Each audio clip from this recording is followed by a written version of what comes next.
जगत जननी है माँ दुर्गे,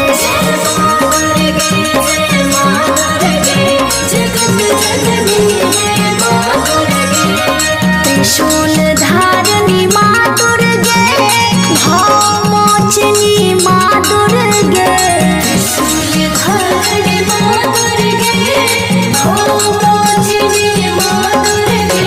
जय माँ दुर्गे, जय माँ दुर्गे, जगत जननी है माँ दुर्गे, जय माँ दुर्गे, जय माँ दुर्गे, जगत जननी है माँ दुर्गे।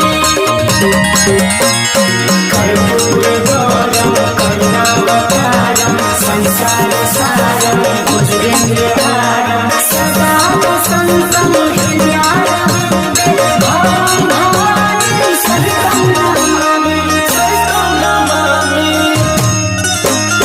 कथी के कहिया शीतल मैया झाड़ी लामी होके, कथी के कहिया शीतल मैया झाड़ी लामी होके, सोने के कहिया शीतल मैया झाड़ी लामी होके, सोने के कहिया शीतल मैया झाड़ी लामी होके।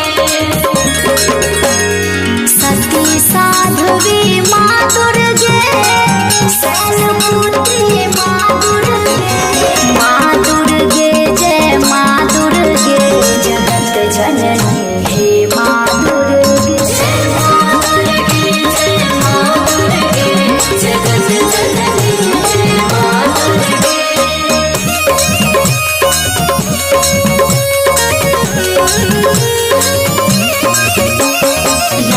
सर्वभूतेषु शक्तिरूपेण संस्थिता नमस्तस्यै नमस्तस्यै नमस्तस्यै नमो नमः।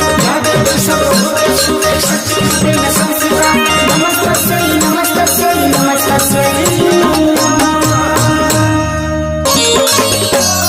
निमिये पर झुलुआ लगाओ रे, माइके झुलुआ झुलाओ रे, निमिये पर झुलुआ लगाओ रे, माइके झुलुआ झुलाओ रे, निमिये पर झुलुआ लगाओ रे, माइके झुलुआ झुलाओ रे, झुलुआ झुलावा माइके झुलुआ झुलाओ रे, झुलुआ झुलावा माइके झुलुआ झुलाओ रे।